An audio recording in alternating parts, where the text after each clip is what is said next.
Hi, everybody. Thank you so much for coming tonight. We're really excited to have you here.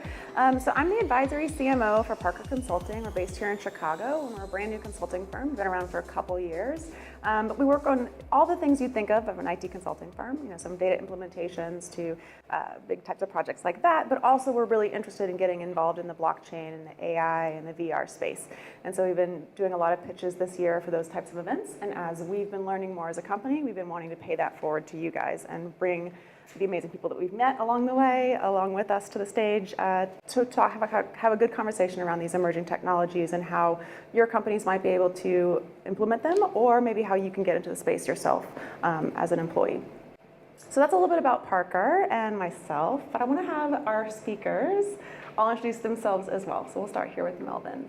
Okay, so I either have one or two mics working simultaneously here, so we'll just keep the volume steady.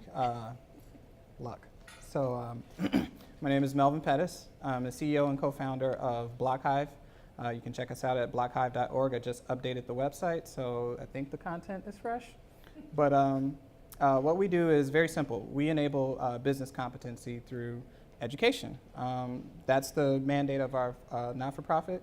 Me and Nin, we created it as consultants because we needed a free way, basically, to get information out there so that we could accelerate business adoption of these new emerging technologies.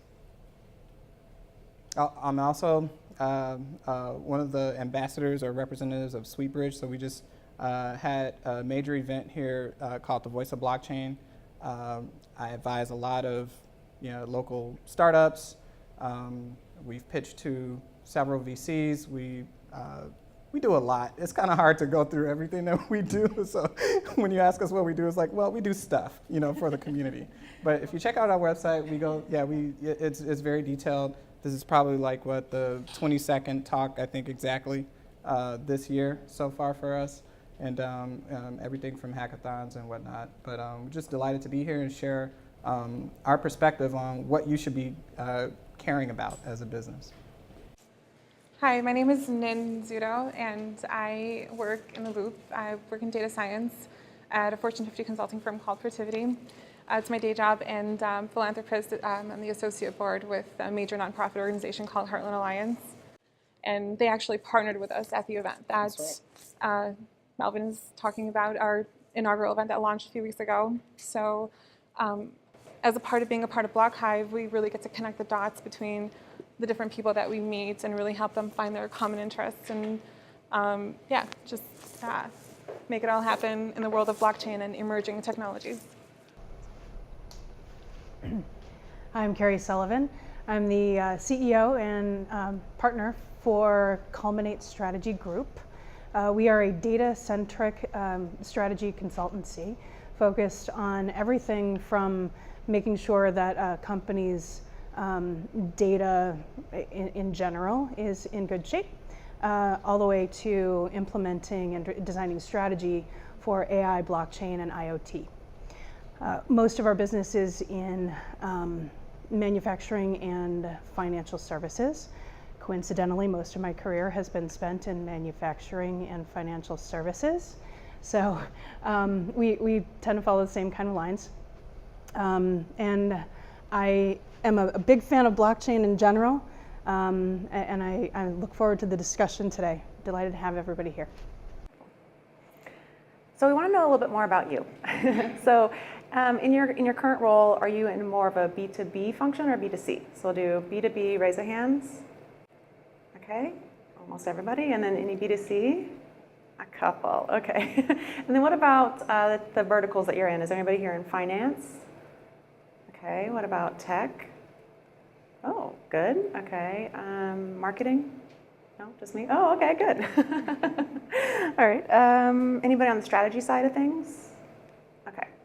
And then I think that was all that we actually wanted to ask them about that. So we'll just go ahead and get started. So we want to do just a quick overview of blockchain. I know that you guys probably have either a basic understanding or a really deep understanding, but just to make sure we're all on the same playing field, we're going to do a quick overview. So who wants to volunteer for this one? So just say one person. So I'd like to explain it as like one or two sentences. So we're all familiar with transactions. right? And the importance of making sure that there's integrity there when you go to check the transactions, that they haven't been tampered with. And so blockchain is a distributed database solution that allows us to verify the integrity of those transactions. Doesn't matter what you're tracking, you want to be able to make sure that you know when it changed and who changed it. And it does an excellent job of doing that. As it so happens, Bitcoin, everyone understands who all understands what Bitcoin is? Just show of hands really quick. Oh, wow, we're getting there. We're almost there. Next year, have the full crowd. But it's one application that uses a blockchain, and it tracks the transition of Bitcoins from one owner to the next. That's all it does. So that's pretty much it. Again, that tells you what cryptocurrency is somebody's implementation of a game that says that money is this, and it's generated this way, not by a government. What we consider money is money that is, created and maintained by different jurisdictions, like governments. Any questions from you guys on that? So what we want to kind of start off the discussion with is, so we know what blockchain is, right? But what do we want blockchain to be? In your wildest dreams, what do you want blockchain to be? I think that's a good one for the cloud. I'll pass the mic now. Yeah. In the world of data science, blockchain is just another database. So when we think of data, just in the best way we can use it, the most efficient way. And so what we want it to be, I think, is something very efficient and effective and cost effective and, built with integrity, which is what I think it's meant to do, create that trust in the community. And the advantage, it has some advantages, I guess, over some of the other tools that I've used or applications, where, it has that sense of trust, and then, it's immutable. So it has that integrity, and so, you typically need to, like, for examples, like if you're purging records in a, certain time frame, your records don't really get purged on the blockchain. It's all there for you to be able to discover in a very efficient way.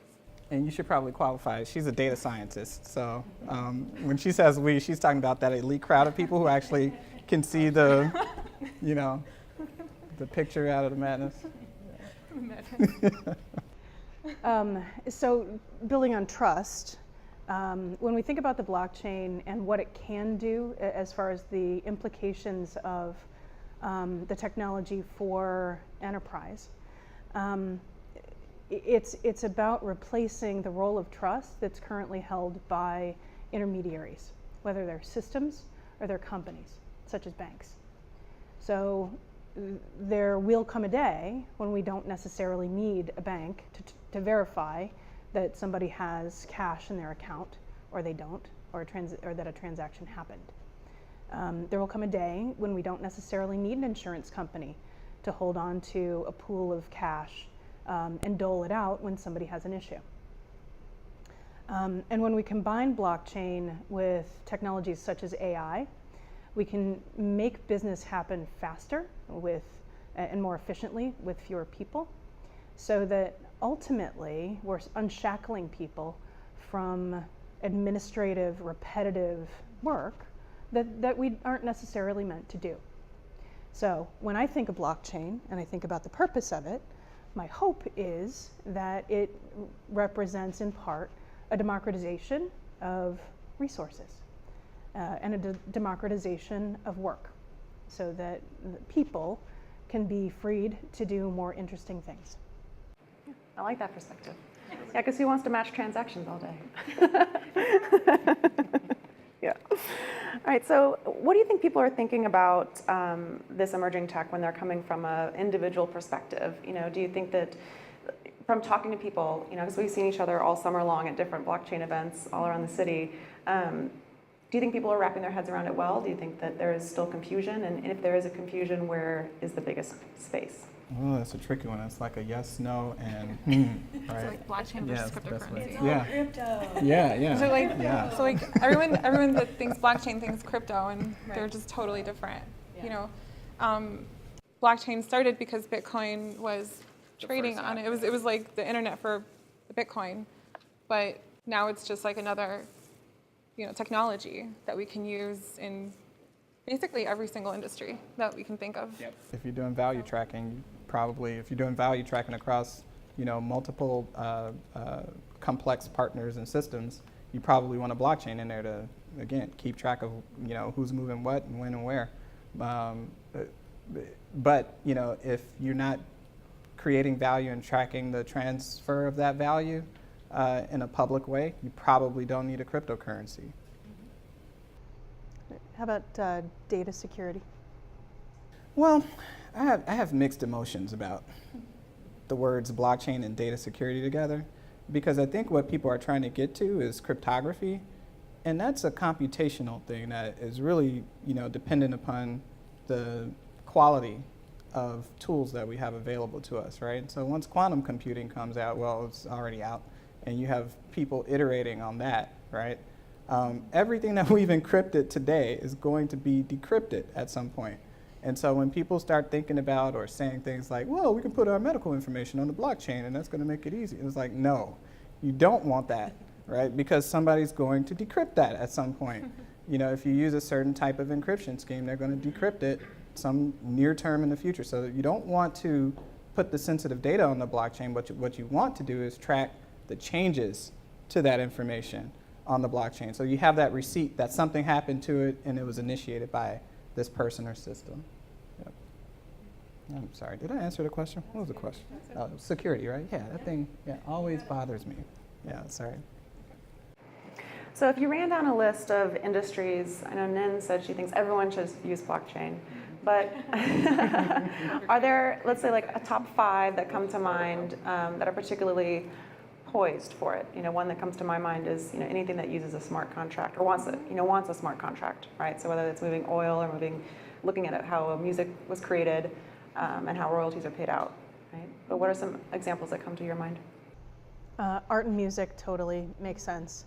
I actually just got invited to go and talk at Art Basel about art on the blockchain. Yeah, I know, it's kind of cool. And Art Basel, that'll be fun. So art's cool. I think that anything that deals with functionally inside an organization or inside organizations, I think that anytime there's a transaction of money, an invoice, a PO, things like that, those pieces of information that we have to chase, and it requires a lot of time and people right now, those are primed for blockchain. So when Nin says that any industry is primed for blockchain, I think in the back office that's absolutely true all day long. And then you start to think about additional business models from there, in financial services, in banking, in insurance, et cetera. But those are probably my top 3 to 5. And I agree with all that, and thank you for that. And I actually wanted to add also medical industry. Many times we find ourselves looking for a very fast prescription. We don't know how to find it. And I just feel like, it would be great to just have that searchable somehow helping us to kind of find a better solution. So by having access to the records that are searchable and very traceable and built with integrity and with a community that you can trust, that could be a very good. Pharma has a long way to go. Yeah, They have a long way to go. They have a long way to go on that one. But I guess that would be my ideal industry. Yeah, I was just at Matter, I think last week, and there was a man that came and discussed, he has a consulting firm that works in specifically healthcare. And I think he was spending like a year getting credentialing right, but putting it on the blockchain so that when doctors were getting all their credentials, the hospitals could verify that they were true. Yep, exactly, hashed health. So that was interesting. And he also said he's never, not never, but he's not touching medical records with a 10-foot pole anytime soon, which is what I want. I'm like, but I guess the data security part makes sense, the decryption. But I do think medical records is such a big issue, because you change doctors 1,000 times in your life and you have to carry that stuff with you. Not crazy. So speaking about banking, in the banking industry in specific, what are some examples of how enterprises are using blockchain now, or how you think that they could be using it to make our experiences better? Well, I think Katie, you kind of mentioned that at the beginning of your talk, right? That, if you see a bank today and the function, just think about what a bank does, right? give your money to the bank records it and says, I got it, right? And when you want it back, they say, wait a minute, right? You're trying to figure out why it was so easy for you to give them money, but so hard to get it out.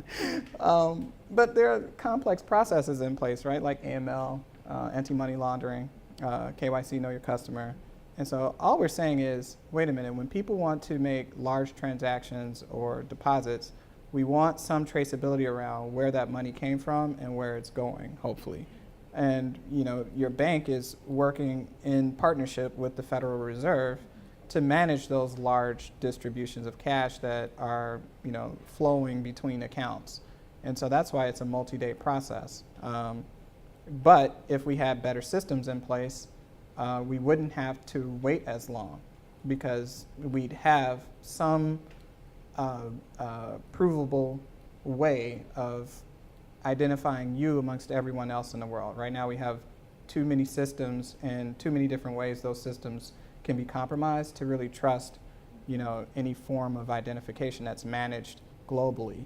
And so that's going to be one of the key barriers for us to really have that type of adoption in our financial industry space. Big international transactions. Yeah.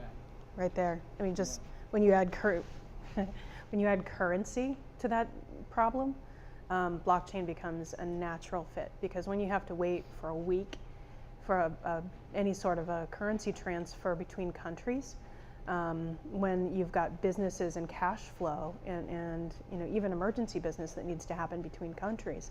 I've got a couple of clients that they do business in South America, and Middle America, and when they have to do a $300,000 transfer of cash from the client to just to ship the materials, it takes them a week and a half. So blockchain And they have to be takes up the all time. night waiting for calls, and, Exactly. it It's a just painful, literally puts a painful halt on their process. life. It's a totally Yeah. painful process. I was actually just gonna say something along those lines and recommend actually, You're like the technical version of me. Yay! they have a really, especially like third world countries. I mean, when they can't really afford to, bank that way and transact that way, they have to kind of go out of their comfort zone to really be able to transact and have a successful business, especially in the banking world or financial industry. So, but I actually wanted to recommend a resource by Laura Shen. So it's Fortune's Unchained podcast. It's actually one of the first ones it is the first one that she has on there. It talks about, was it a bank called BitPesa? Yeah, BitPesa is one of the first blockchain-based payment solutions. So peer-to-peer, value transfer solutions that was managed on a blockchain. So you'll get a really good wealth of knowledge from that one podcast. Like, it takes you through everything. Yeah. Anything on that Unchained podcast is if you really want to understand how business people think about blockchain and the ways that they're using it, and the different government organizations and ways that they're lobbying, to have this technology incorporated, that's the spot to go. Yeah. You won't be disappointed. The episodes are like an hour long, but yeah. And we should really pump up our local resource too. We have a I know we're going to talk about resources later, but I guess we'll just talk I was going to say, right now. Constructor podcast is also just as good. Brittany Campbell here, right, and Marcus Turner right here in Chicago, and they've interviewed they've done over 92 interviews at this point. Exclusive interviews. Yeah, interviews, exclusive interviews with CEOs of these companies, going in depth into how this stuff works and what they're using it for. Yeah. Did you want to add anything else, Nin? No, You're good. thank you. Okay. All right, so you touched on this earlier, Carrie, and I wanted to bring this back up. So when you talk about blockchain in the banking industry and you fold in AI, what then is possible? What is possible? I'm looking at Chase Young back there in row 3. She's the CEO of a company called 7Cubes, and she is what's possible when you apply AI to blockchain. They have actually automated the consumer loan experience, unsecured loans that are typically days or weeks, and very manual processes within banks from start to finish, including loan servicing with no humans. Not a single one. It's amazing. and she's essentially built a platform for creators. And she's looking, I'm giving her a little plug here, she's looking for additional creators and a developer community. So if you know folks, you can touch base with Chase in the back. But that is one, it's an example that I like to use on a pretty regular basis because it is what's possible. Because that process, if you know much about banking, is very, very, very manual. They're passing that application from department to department to just check the credit, to make sure that the documents are all appropriate, to make sure that everything is quality checked 3 times, to make sure that underwriting has a say in everything, and then that gets checked 3 times. To bring the client back 3 times into the office to generate additional documents or provide signatures. So, you know, instead of that process taking days or weeks, it takes hours, literally, including minutes and a day, maybe a day for an ACH transfer. So, you know, it's just a really good example, and there's a lot more that we can do with that kind of a platform. Not to be a commercial, but it's just literally a good example.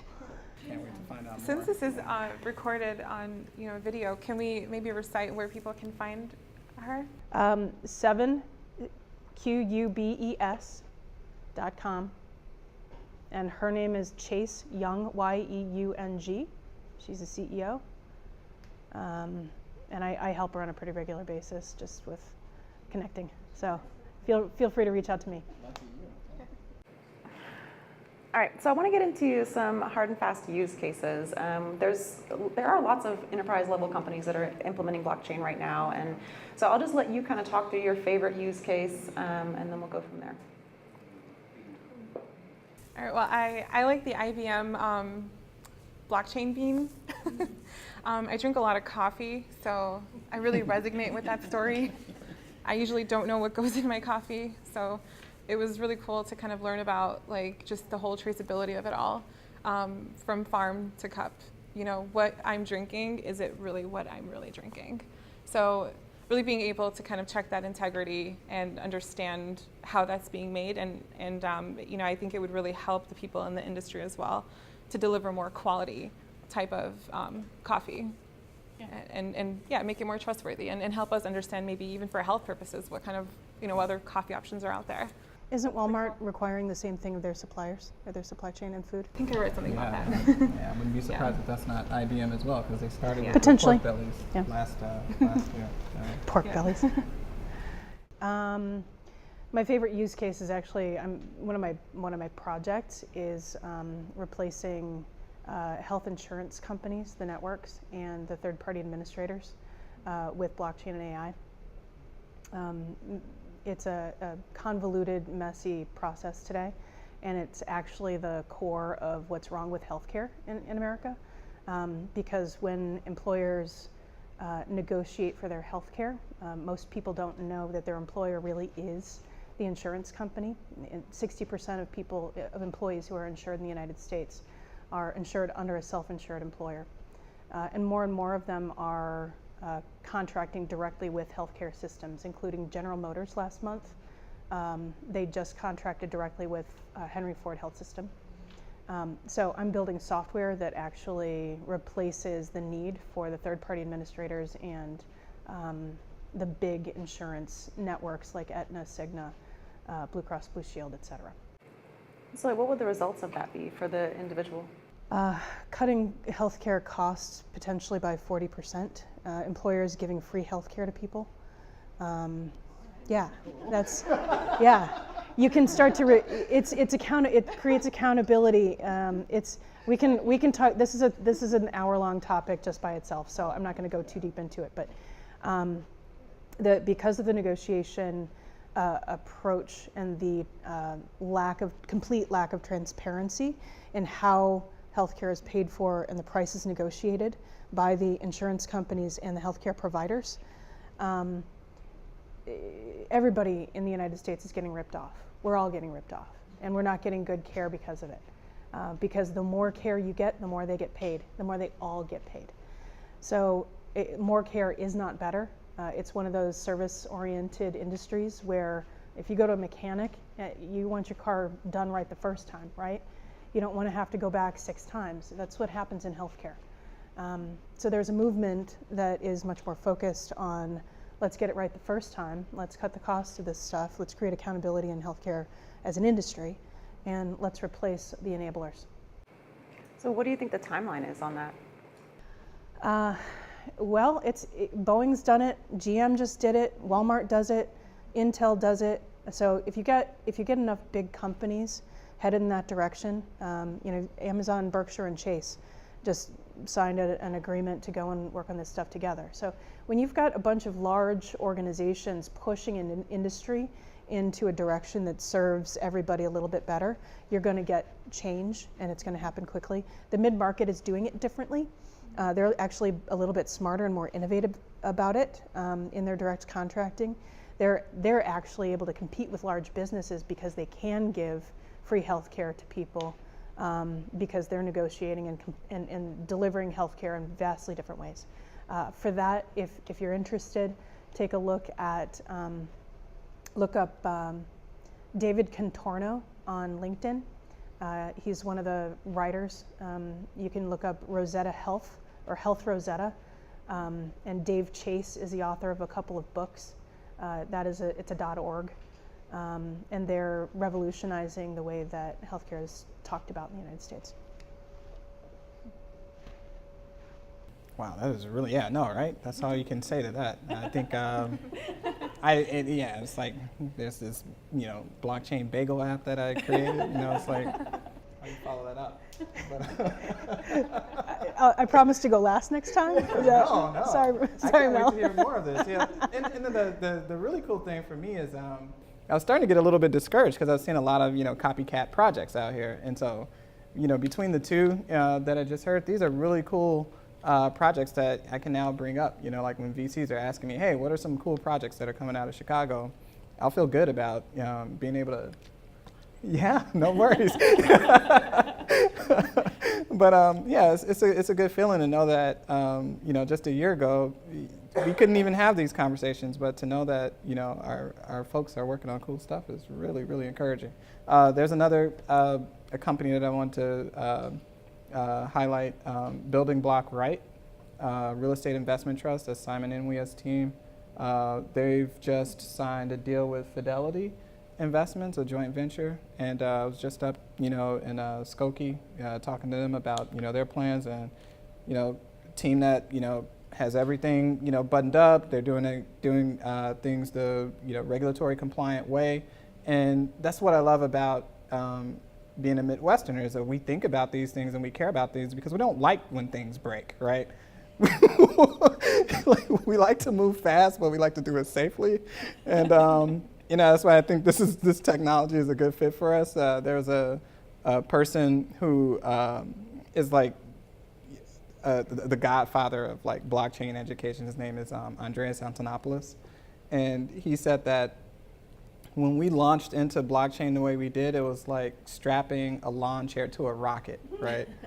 And he's like, that's not how you want to fly a rocket, right? Or how you want to put a man on the moon. It's like you have to do some iterations. You have to think about all the safety parameters from the lessons that you learned before in finance. Like, so the things that we've learned before, in these industries are important, right? But it's another tool to help us do better governance, do better process flow, do better decision making. So kind of coming off of that question, what does blockchain R&D and adoption look like in the industry today? What does that cycle of effort look like? Yeah, I would say we've had a lot of effort there, like especially if you look at the initial waves. So the initial waves were Bitcoin projects that were funded by Digital Currency Group and some others, right? Those were all companies that were trying to do creative things with the Bitcoin platform, and everyone thought it was just going to be Bitcoin, and we're just going to put all these applications on it, and we're all going to be rich. Then after that, you had Ethereum that came out and said, one day you will purchase your Bitcoins on Ethereum, and we will just say goodbye to it. And that was hilarious, or that is hilarious now when we look at the amount of transactions that they've been able to sustain. It's not that much more right? If you are a person who works in enterprise and you care about throughput, right, and how much you pay to, read and process data on a cloud resource, right? These are challenges that we need to fix. And so it impacts, the number of iterations that we can do and the confidence that we can go to the board and say, hey, I'd like to do this blockchain project. I think I'm going to use a public utility to do it. And here's why, and here's how we can estimate our costs out to the next, 5 years. Good luck having that conversation right now, right? So, but I think what's going to happen is, like, within the next 3 to 5 years, that's going to be a very, very valid conversation that you can have, and something that you can scale up or down based on the resources that we have available to us. Like, I heard that Microsoft is putting, blockchain behind like all of their flagship products to, create a structured way for, them to read and disseminate that data. So it's gonna be, I think that's what I'm looking for. I'm looking for IBM, Microsoft, or Google, Facebook, or somebody else who has a large investment in infrastructure to surprise us with some of the R&D that they've been hiding from us, basically. I fully expect that to happen, or VirtualBox, or some, not VirtualBox, but VMware, or someone like that to come out with really scalable enterprise solutions for blockchain that we can all get behind. Yep. How do I follow that? that rocked, Melvin. What do you want me to say? I'm good. So do you know of any companies in particular that you think are leading that effort? I know you mentioned IBM, but we don't know what they're doing exactly. Well, we know what they're doing. They've created an open source project that they've continued to find partners for, and it's my favorite blockchain to start with, just because it makes sense to someone who comes from enterprise or even like a front-end development perspective, right? I can reuse a resource, train them quickly on how to create a blockchain application, and they're off and running within 5 minutes. We've done countless hackathons, and people are in there trying to do Solidity code and banging their head against the wall, trying to figure out why things aren't running or why it's operating slowly on the testnet version. And I show them something that I built in like 2 minutes or 5 minutes, and they hate you for it because it's like, but it's not a blockchain. It's like, okay, we can play this game, but this is a hackathon, right? The goal is to show that a solution is possible, right? So that people can put additional resources behind trying to figure out how to make it enterprise, how to make it scalable, right? So you don't want to impress people with your coding abilities necessarily, in some of these environments, because there are real business solutions that they are challenging you to create. So when we were in Amsterdam, sorry, segue, right? So we were in Amsterdam earlier. How are we looking on time? Good. We're good. Okay. We were in Amsterdam earlier. We were working with the Dutch government to find solutions for With SweetBridge, right? with SweetBridge. Yeah, thanks, Dan. Right. Because you So- do like 10 things, so Yeah. I just thought I'd know that. Thank you. Well, I guess we together do more than 10 SweetBridge things. is but- global though, right? SweetBridge is global. So a little background on SweetBridge. So you're probably trying to figure out, well, what is the SweetBridge thing? How come he hasn't mentioned it? So SweetBridge, we didn't get a chance to talk about some of the loyalty, not loyalty, but some of the other things that. You can lead into that now. Yeah. So It's an interesting use case. Yeah. very interesting use case. And when you talk about things that you'll be able to see in banking, so we've created a banking platform that redistributes the profits and the real. We allow you to borrow from assets that you have, but the act of borrowing, right, is a cost to the system because there's accounting that needs to happen. And so what you can do is you can hedge all the fees that you normally would incur in banking up front. And why would you do that? Because you probably have a lot of banking that you want to do eventually. And so if you can hedge that and then get that value that you hedged back when you don't need to do that, then you've effectively created a free banking incentive for yourself, right? So large channel masters, they care about this because guess what? When they're done using that resource for themselves, they can gift that to folks who are downstream within their supply chain. So you care about it if you have lots of interactions and you want to convince customers to work with you and not your competitor, right? Because they basically get free lending through your early investment in the platform. And so we just created an incentive structure that allows you to do that by making banking free. So the banking is free, just like searching is free in Google, right? But everything else that you do on top of it, it costs you something. But what you can't do is prepay, for something that covers all of your AdWord usage or something like that in Google. And so this is why cryptocurrency is important, because you can create incentive structures like loyalty programs that operate globally. This is a big, big, big deal. And so we haven't even hit, like the loyalty wars yet. But it's going to start to unwind. It's going to get down to that protocol level where you're thinking to yourself, now why am I paying for that? Why do I have several different memberships, and how do I get out of them, right?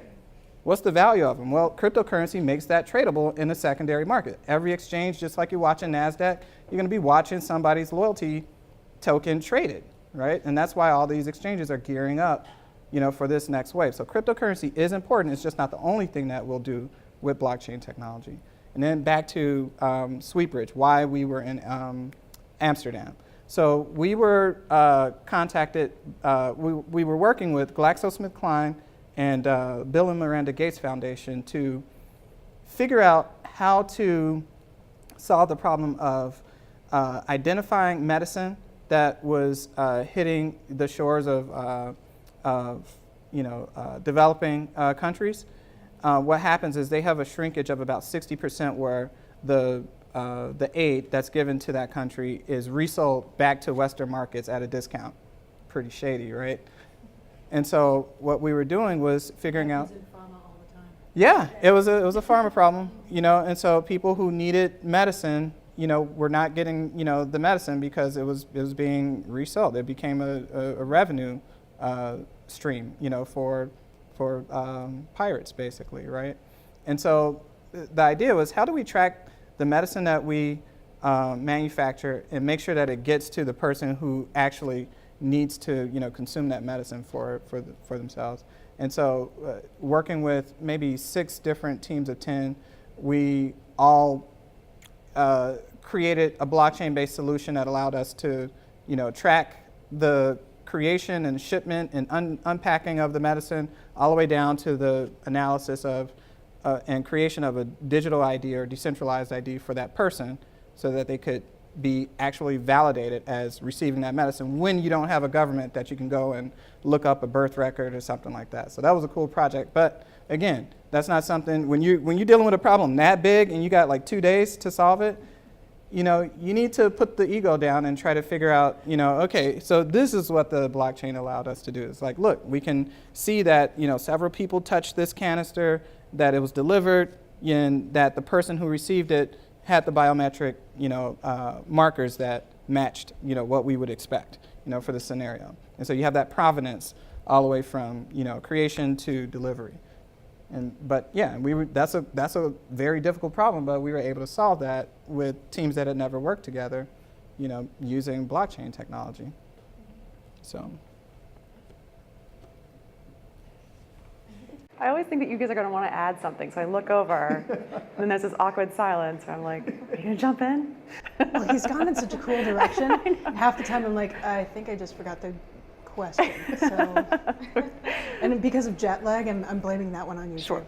Yeah. So. That's fine. That was a cool story. Was that a blockchain story too? Not a blockchain story. It was more of an IoT story. Oh, that's cool. So I think that's the other missing piece. So without giving up actually, too much. I love blockchain for IoT. Yeah. IoT, IoT means Internet of Things. The things that are connected to the internet in your house are some of the most insecure things that are connected to the internet, period.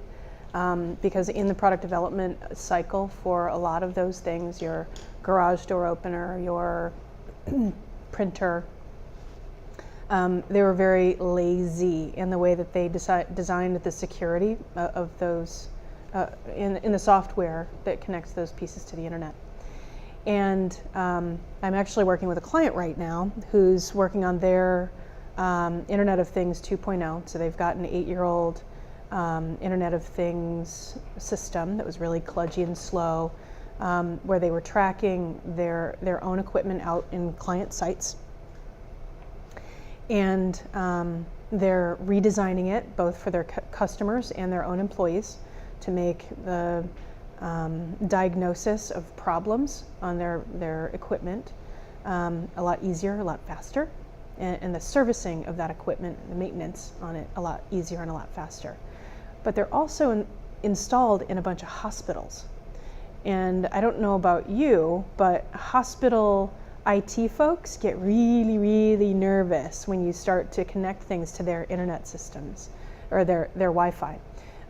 Because once something's connected to their Wi-Fi, it could be hacked, and therefore their patients can be hacked and their building can be hacked, and they're dealing with lots of sick people. So in an effort to think about what's coming next, we started a project with a company called Filament, Filament, just like you'd typically spell it. They've been putting sensors on gaming equipment for 20 years, and they just came out with a blockchain chip. And that blockchain chip will take all the data from that piece of equipment and transact that data or record the transaction of that data via the blockchain. But what we're using it for is more from a security perspective to make sure that anybody who's accessing that piece of equipment has the rights to do so. So we're a beta for them, and it's a really interesting project. But the India story was essentially so that I could go and tell that story to potential clients and other folks in India. Very cool. So. Very cool. Awesome. All right, so we've got 2 more questions, and we'll wrap up here and let you guys ask all your questions. So I wanted to ask, what levels of speed, security, scalability, privacy do enterprises need to be prepared with to implement this level of technology? Yeah. Keep falling into this IT infrastructure zone that I guess I grew up in. So it's like, yeah, you know that's you. But so we were talking about scalability is one. Speed, We security. we know what these things are. Look at your SLA right now for your cloud services, right? If you're happy with those, then just assume that you want your blockchain infrastructure or platforms to operate at the same level, right, and consistency. Because what are you doing at that point? If you can't validate that your blockchain network is up at the same level as the rest of the services that need to talk to it, what level of integrity are you really providing to your downstream consumers, right? Especially if you're working on a private blockchain. This is why it's so important as well when you're dealing with these public blockchains like Ethereum and Bitcoin and whatnot. When those networks are overloaded and your transactions don't go through, that really costs you money, and we've seen that, right, with CryptoKitties and whatnot. And so it's not just impacting, the time, but it's also impacting the amount of money that it takes to get past that. And because it's a public utility, you have no recourse, right? And so a lot of people ask, well, should I go with a private blockchain or should I go with a public blockchain? And the answer is, well, it's a hybrid, right? It's like asking, do I buy my own movie or do I go to the library to, it's like, well, what do you need to do with it, right? So, so we're talking about SLA security, right? Security, again, same things. Blockchain doesn't inherently give you more security. What it does do is give you more redundancy, right? But imagine that your blockchain infrastructure is not geographically isolated, right? So a lot of times what happens is when you're dealing with an enterprise deployment of software tool, say like a platform that you're using for ERP or CRM or something like that, you'll need to make sure that the servers themselves, the physical servers themselves, have a gap between them so that if one region goes down for a power outage, the other region is up and running and you have redundancy that you can fail over to, right? So a lot of people, don't necessarily consider that that is still the case. Like if you are running your blockchain in a pure virtual environment, which is the way a lot of people will run these things, you need to consider you need to have those same considerations at play for whatever solution you deploy there. Especially if you're making really important things immutable. Yes, and you intend to have a global deployment, and as the other thing too, as far as scalability, I'll never forget last year, and I love IBM, love Hyperledger Composer, all that stuff. We asked the question to the folks who were working on the scalability working group. So how fast are the transactions? Right, and so the guy was from Red Hat, right? Yeah. He was like, so he said, "What do you call a transaction?" Right? And so if we can't settle on what an actual transaction, the idea behind what is a transaction means. All right, so because you don't know ahead of time how much data needs to fit into a change record, if you don't know that ahead of time, you don't know what a transaction is. That's what made it so funny, right? Is that, yeah, you don't know how long it takes to actually go through. Say if you had 256 records that you needed to update for that potential update at that time, right? That's going to be a lot different from changing one of those values, depending on the application, that is accessing, that blockchain record or transaction history. So that's why it was so funny, is because it's like, we don't even know what people are going to use this stuff for. So we can't give you, very clear and tight, estimates on the scalability yet.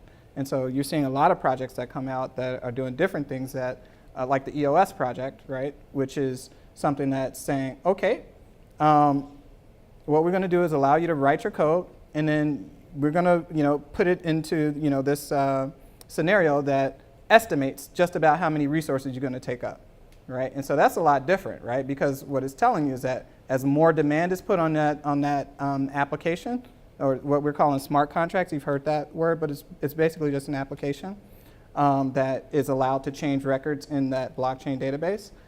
You'll know how much money needs to be added to your account in order to allow it to keep running. But again, these are disparate systems that have totally different tracking mechanisms for that. And so you need to work with partners that understand this. You can't really shy away from, this topic, but you need to be working with DevOps and infrastructure engineers, what do they call enterprise engineers, right?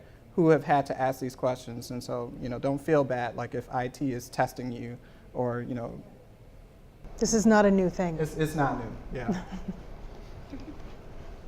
Do you want to add to that? Not really. No, that was thorough. It was totally thorough. I mean, you've got to.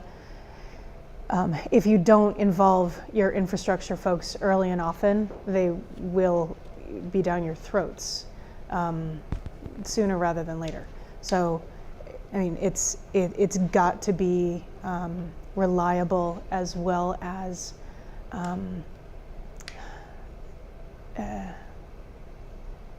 Thinking about the words here. I am literally jet lagged, so the words that come from here out to here are a little bit slow at the moment. My apologies. So yeah, you've got to, the systems that you're running on have to be just as trustworthy as the blockchain itself. That's really the bottom line. Yep. Okay, and then the last question I wanted to wrap up with is, what resources that you really lean on. And so I want to frame it a little differently than just resources. I want to know, what was the first thing that you read that really helped you understand blockchain and that aha light bulb went on? And then what was the last thing that really helped you with where you currently are in your knowledge with blockchain? I have like 3, I think, resources that I can mention. So medium.com is a really great resource. A lot of the stuff that Melvin, everyone's talking about today, it goes into a lot of depth. You can find a lot of really great articles on there. Melvin has wrote a few. And then the Unchained podcast was another one, so that's a really reliable source for me as well. And then if you just read the white papers, that's a really good way to understand blockchain. Goes through all of the details, so yeah, I mean, I would say those are my top 3. Yeah, I would start with the blockchain white papers. Just start there, and that'll give you 1,000 ideas on what to search for. Also, love Unchained podcast. So that's, I mean, there are probably not enough resources thinking like that and thinking out in front of some of this stuff. So any recommendations or questions you guys have, those are probably going to be some of the best things that we can generate content on. So as you're thinking about or connecting with blockchain, AI, IoT kinds of folks, write down your questions, ask them, and give us a shot at doing that next podcast so that we can answer them as best we can. Cointelegraph is another one. It's a great one. And then I think Melvin mentioned earlier Constructor with 2 R's at the end by Brittany Campbell. And then Marcus Campbell does all the audio. But And that's they a have some podcast? That's a podcast. Podcast. Yeah. Local. Yep. It's local. They're pretty amazing, I have to say. So Really nice, check them out yeah. for sure. Oh, were they at your event? Yeah, they were. Okay, Yeah. yeah. They were at they volunteered. Yeah. They were Yeah. nice before they They're did amazing. our event. So for me, we didn't have any reading material available at the time. I got into blockchain in 2013, and yeah, there was not a whole lot. There was Mastering Bitcoin by Andreas Antonopoulos. Ethereum wasn't even alive yet, and so it was a lot of Andreas Antonopoulos, and it's heavy to hear what he has to say, and you know, it's deeply philosophical. You know, like the channels that they point you down, and so I had to do a lot of self-analysis and asking tough questions of what was being said, of a lot of the hype that was in the marketplace around what blockchain is and what it will do. And that's what really forced us to create BlockHive, is because there was just way too much hype by like 2014, 2015, 2016. You know, people, and you had, what was it, Blockchain Revolution by Don Tapscott. That was another big book that, you know, made people's, you know, heads explode based on like all the different ways that, you know, he and Alex Tapscott analyzed how, you know, blockchain would be used. We mentioned Cointelegraph, so Mastering Bitcoin, Blockchain Revolution, those are 2 popular books. CoinDesk is another good resource. When the first materials actually started to come out, it was like the Bitcoin magazine or Blockchain magazine, and then CoinDesk, you know, was really popular. Specifically, if you are looking to implement and learn more about blockchain, I would really look at what blockchain protocols are out and study those specifically for your use case, because they do have very different models for how they work, and that's going to impact your deployment strategy. And Zach's Buzz events. Yeah, we have some local events here, like, and really any industry-specific focus on the topic matter, because blockchain is a functional tool, right? So if you're hearing how industry experts, like certain verticals around healthcare, so you hear the fintech, regtech, insurtech, all that stuff, right? And we got them in the room now. Who knew, right? It was so close. This is exciting, right? But you care about what they're saying about the technology, because they're actually testing it against the standards that they have to be accountable for.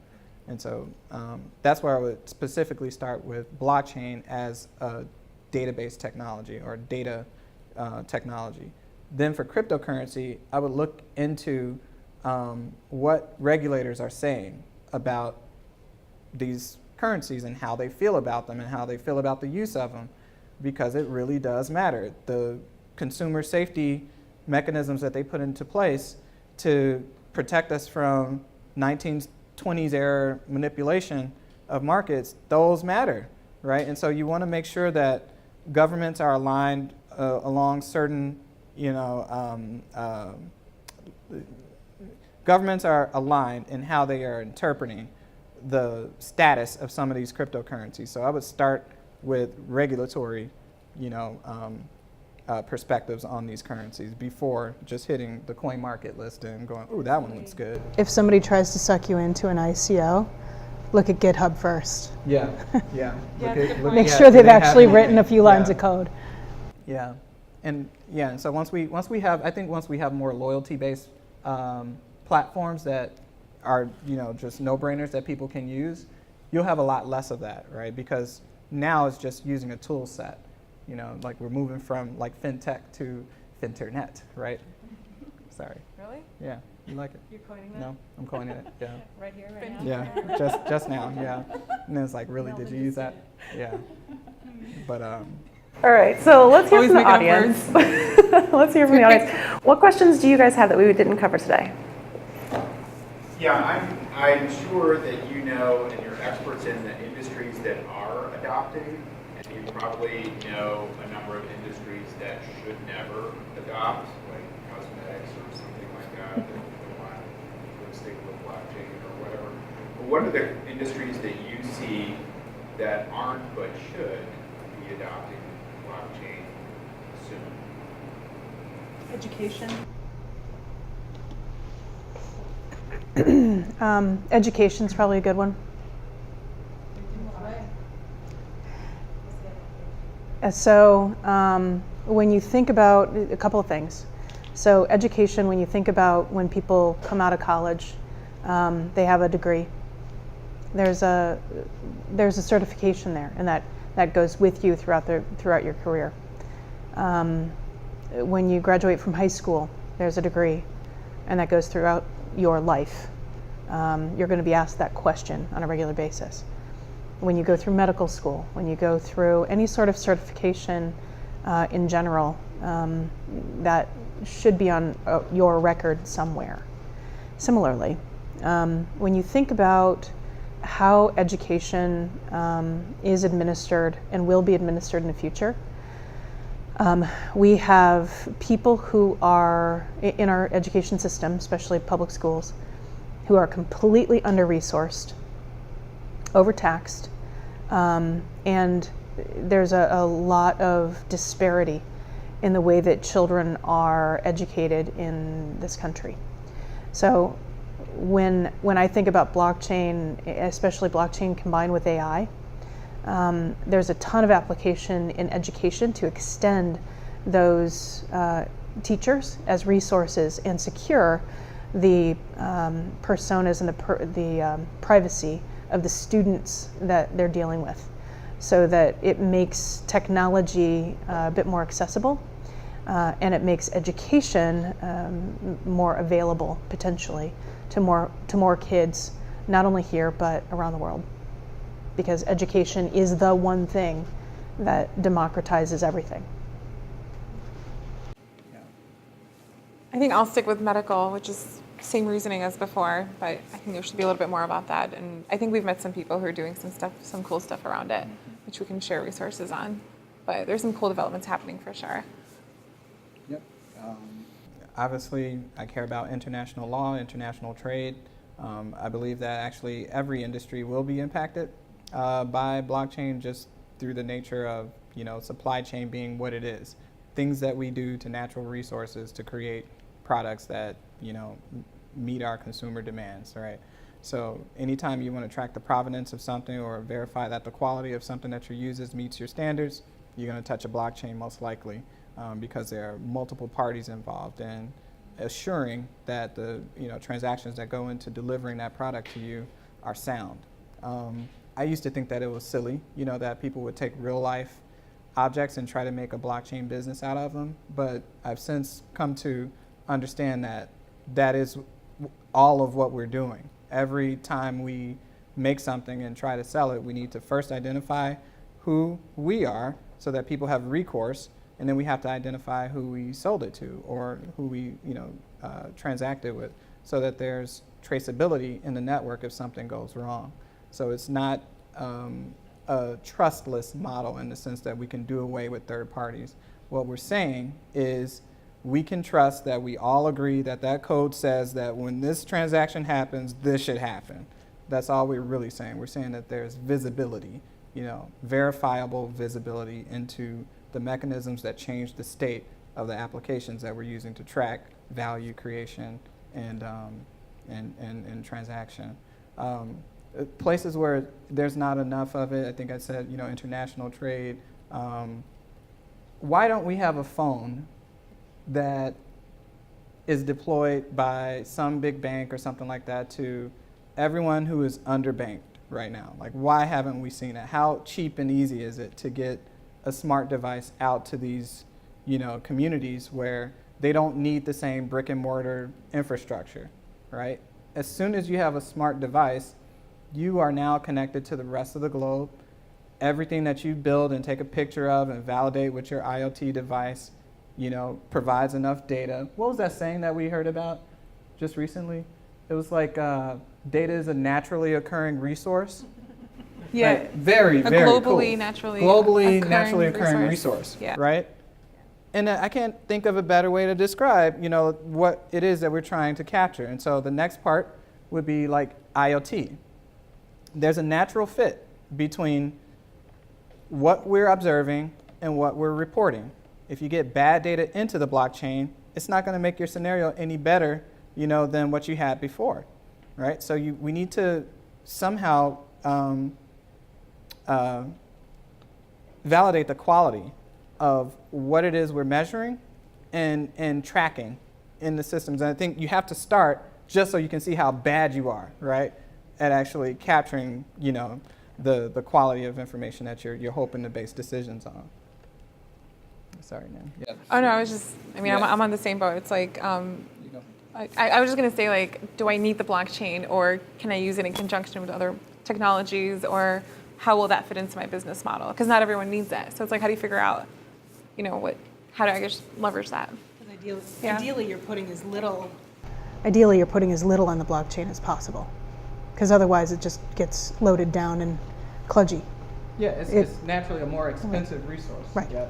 It's more expensive because what you're saying is that because none of us can trust each other, we're all going to take a copy of it, right? Exactly. That's So essentially what you're saying, right. right? So the art in building this stuff eventually will be in restraint and making sure that you're only putting the things on the chain that make sense on the chain.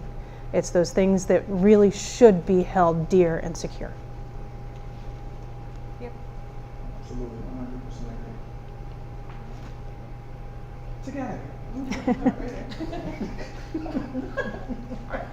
So talking about costs, so when you look at replacing an internal system with the blockchain system, or whether you're looking at, a third world country that can allow financial resources to be better distributed, those sorts of things, making that sale to a board, looking at the return of that, do you see a typical timeline on where those efficiencies start to, the break-even point? And if so, what would that be? I know it's going to vary from system to system, but is there a trend you kind of see where that starts to happen?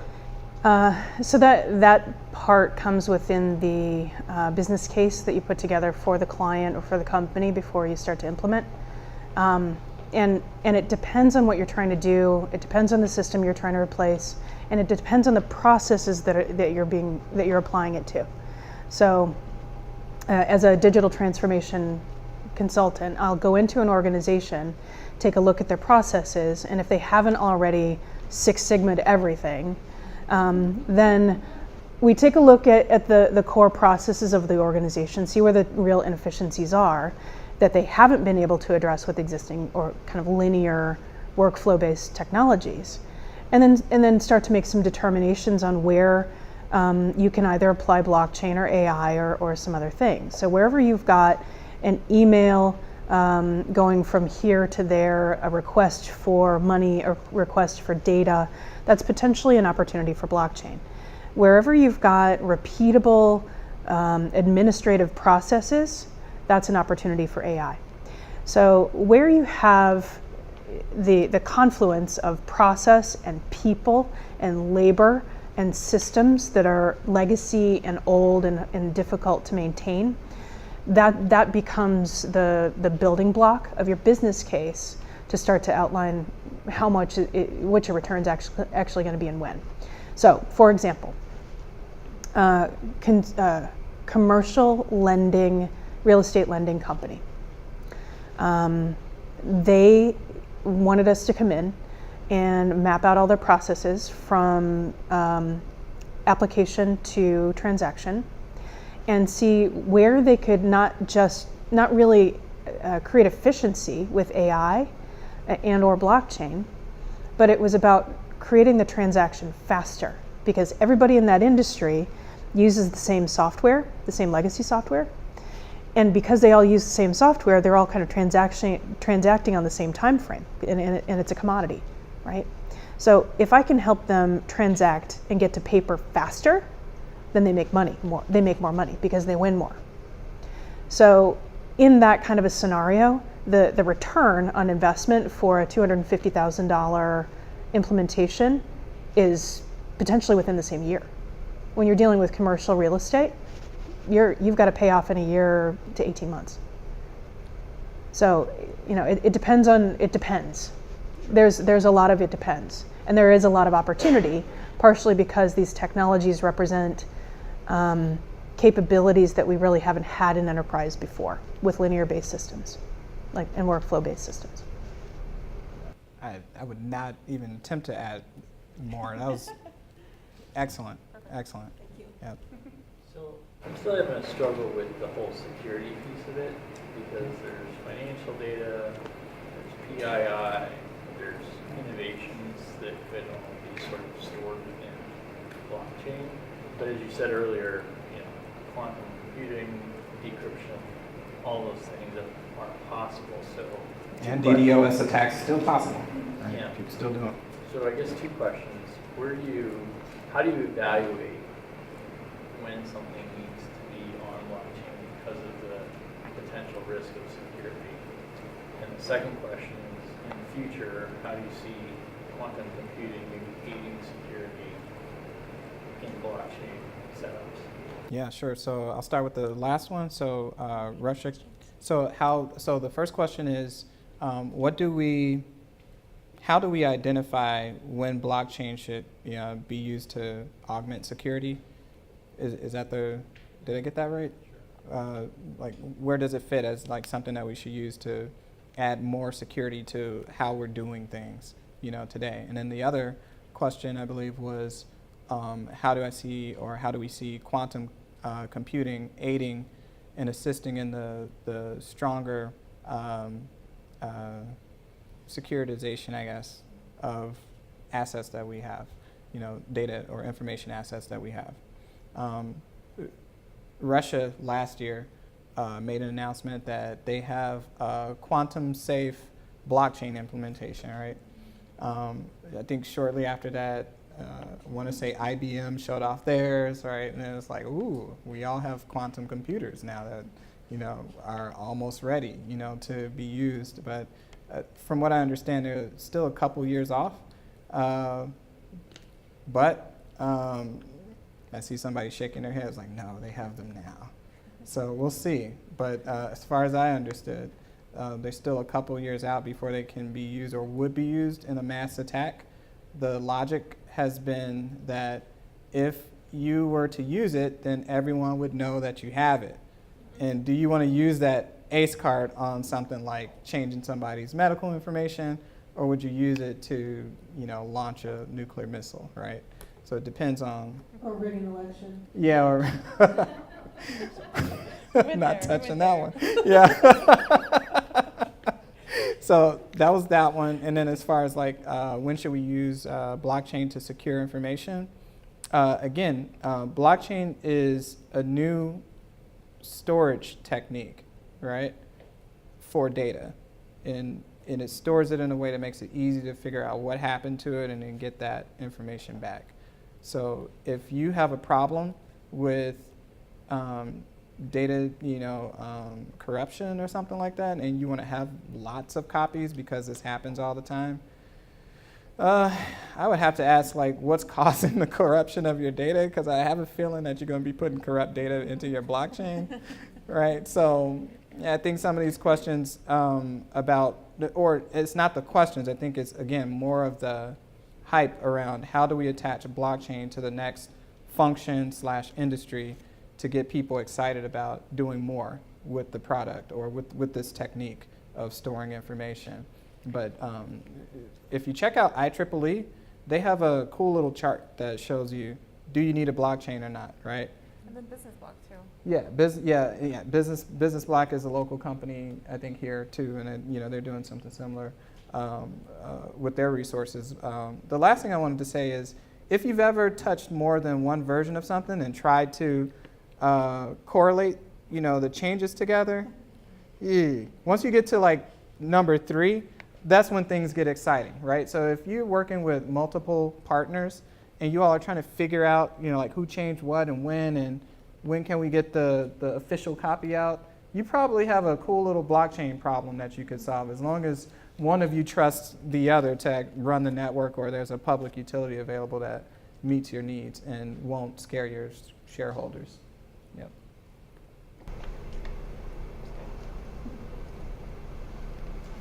Oh, God.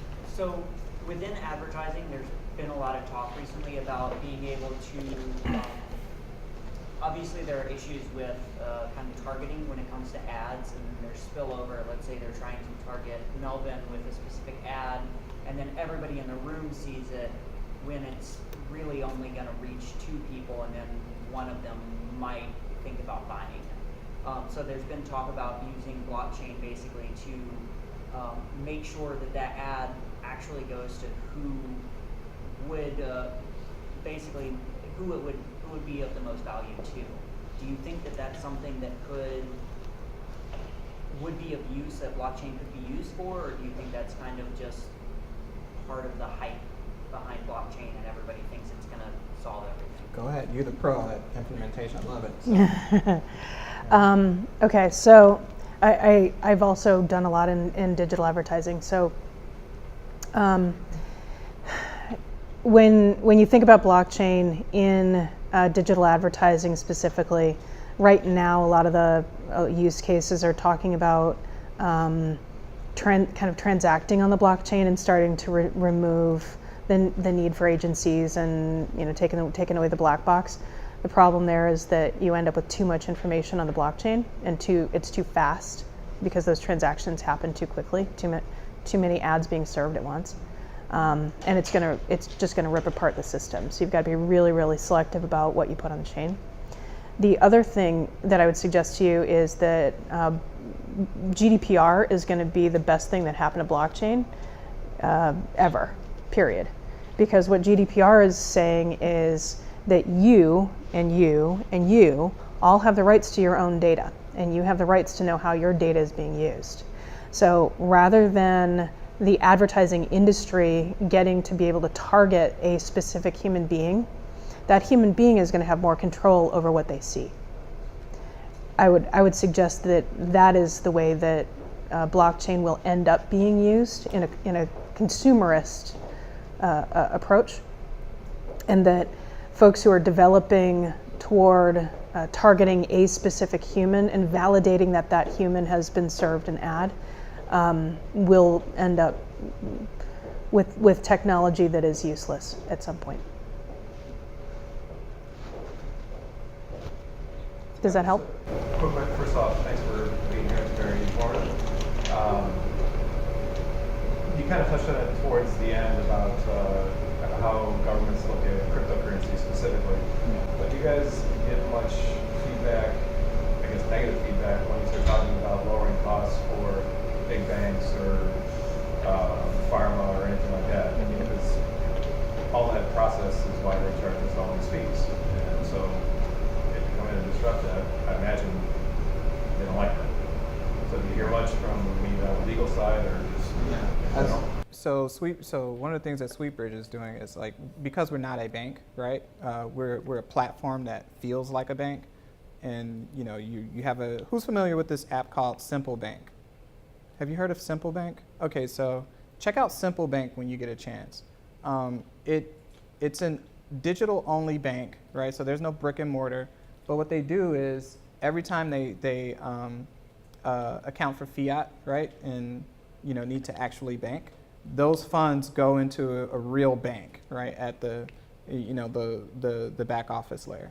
But for you, it just feels like, oh, I'm in this app just like my Citibank app, and they're keeping track of what I'm spending, right? Similar to any loyalty, platforms or layers that sit over institutional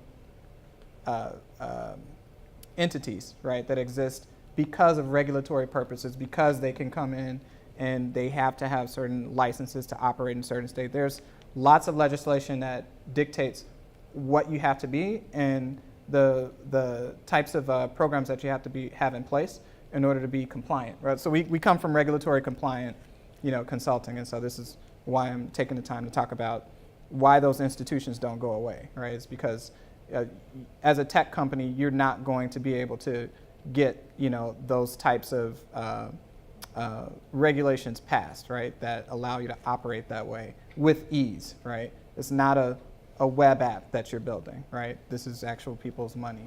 And so because you still need those institutions, they don't go away. What they do is they change their competitive structure, right? So if you know that people are going to be building certain types of apps that attract a certain type of audience and you care about that audience, we have Burling Bank, which is right over here at, the Board of Trade. Is it Board of Trade? Like right next to Sirius? It is in the Board of It's right at the bottom of the Board of Trade over on LaSalle, right?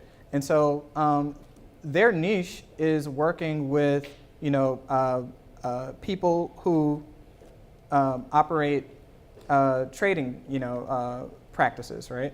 And so they've recently said, hey, we want to be a crypto-friendly bank as well for people who are trading crypto. And so they went in, they got all the licenses. Now, if I need to go and build an app or something like that that allows my customers to bring in all these digital assets, I'm going to look for a bank that is regulatory compliant in the jurisdiction that I need to operate in and is friendly to the type of business that I need to conduct. And so that's going to be the layer at which they compete. And they, quite frankly, don't mind competing there because they're tired of building our user interfaces and having to, keep them, up to date and, competing at that level where they, you think for every cool widget, right, that they built, they have to have this incredible tracking mechanism that traces how it's changed and if it can be hacked and so on and so forth. So it's just, it's not, it's a commodity now, right? Cool user interfaces and gadgets and things like that that make you want to bank, On the cost side of things, so the use case I talked about a little bit ago around insurance and health, like health insurance. So what we're able to do really around health insurance specifically is attack the $500 billion every year that's spent on administering healthcare. And when you think about the businesses, to your point, that will essentially be at risk, especially from a cost perspective, it'll be the ones that provide the least value and cost the most money. So that's why health insurance is kind of low-hanging fruit, because they provide very little value in this ecosystem and they cost a lot of money. So we have, with technology, we have the ability to replace them and cut those costs for employers in less than half. So if we can cut that cost for employers in less than half, that's a big chunk of the healthcare spend that they end up having beyond just the spend with the doctors, just moving money from here to here and accounting for it. So there's a big application there, and you will see a big dent in that particular industry fairly quickly, I'd say in the next 2 to 3 years. One more thing I wanted to add towards the incentives for banks to not look at this as like a big competitive thing is if you create a loyalty platform like a Sam's Club for banking, right, that encourages people to give you money, for future use, right, then you're bringing a lot of, value from the future forward in time, right? And so they can do more with more of your money now, right, than they can waiting for it like they have been and waiting to ding you for those little bitty fees here and there. So that's a huge incentive for them to play along. Like new economic models in general. Absolutely. And the creativity behind economic models, that's going to be really exciting in the next few years. All right, we have time for one more question. Or we can just wrap it up here. Oh, you got one in the back? Okay. I'll ask one more. You mentioned just briefly the IEEE. Where are things in terms of standards and blockchain? That's almost like asking what the size of the transaction is or the speed of the transaction. It's changing because you have different technologies that and different techniques for consensus, right, that are coming out all the time. I would say look to your enterprise partners if you're looking for well-supported direction on what your competitors are likely using and how they see scalability unfolding for the systems that they have to support. In other words, look at your Microsofts, look at your IBMs and your Amazons, right? I'm still waiting for them to come out and surprise us with something. But they have every incentive whatsoever to care about the research that's going into this space and to, be the first to encourage people to start your blockchain on our network, and we do all the heavy lifting for you. SAP, they have a blockchain now, and they're really so. They're kind of managing by press release right now, but yes. Yeah, so I'm interested in seeing, where traditional players, have normally not entered this market, may start to, show themselves as worthy competitors, right? Because they've thought about the implications of what it means to utilize the data, and they have ready customers to consume it, right? So the faster you can offer that, it goes back to talking about, applications, right? So when you think of the internet, you think of, oh, I need a browser to get onto the internet, right? But when you think about programmable money, you need a wallet, or you need, some kind of application that makes programmable money fun and relatable, right? So that's a brand new, world that's opening up. So whoever solves that problem is going to be in a really good spot. Right now they call them wallets, right? It's like, oh, I got this in my wallet and it does this, but I hate that term. If you solve it for B2B, you become an acquisition target faster than you can blink. Because we'll have Microsoft, IBM, SAP, et cetera, vying to buy those companies because they won't be able to build them fast enough. I think a lot of companies are investing in it. I mean, that they don't come out with it, but we Totally, we see yeah. like Northern Trust. We'll have see their own blockchain corporate go investing. Agreed. Yeah. Totally. Yeah, I think there's a stat that says like $5 billion in corporate investments versus what we've seen before.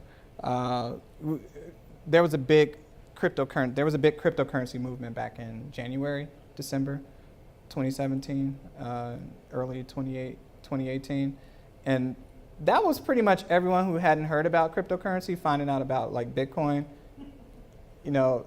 at Thanksgiving, like earlier, like that year. That's essentially what that was, right? And so people became disillusioned because it was like, okay, what do I do with this now? And it's like, well, most of the projects aren't really built out yet. And as it turns out, some of the people have run off with the money, right? And that's a hard lesson to learn. It's no different from like the dot-com bubbles, but what people don't understand is that this has been bubbling for a while. This is not the first time that a lot of people got scammed out of their money because there was poorly implemented, fintech at the basis of some of these projects, or accountability for that matter. That's why I really care about international law, right? Being something that we can all agree on as we're entering into these, really important contracts with each other. In terms of like standards, though, couldn't they follow like Coinbase? Aren't they one of the best exchanges to Yeah, Coinbase has been doing KYC? Yeah. Yeah, so Coinbase has been doing a really good job with trying to remain compliant, and I think they just came out with a set of criteria that says, hey, we will support, assets that match our definition of quality and are, regulatory, compliant, in the jurisdictions that, the companies are founded in and that they're intended to be used in. So they are a good example of exchanges and projects to look at that understand the letter of the law, and if they feel that the law doesn't understand the tech, then they have lobbyists and people out there that are advocating for the types of changes to our laws that will support better technology really down the road that still keeps us safe. Like a discount or a loyalty model, that's something we all understand. We just need to be able to say very clearly, okay, we want to represent that as a digital tool, right, that we can all use and facilitate business with. All right. Well, I want to give a big round of applause to all our speakers. Really great job tonight. So thank you all for coming tonight. I hope that we shed some light on our enterprises ready for blockchain and what use cases are already out there and where we can go from here. If you would like to join us at another event, you can visit our website, parker.consulting, and we've got another event coming up in October, so that should be a fun one, October 25th. Yeah, all right, from that, we'll just wrap it up here, and thank you again for all coming.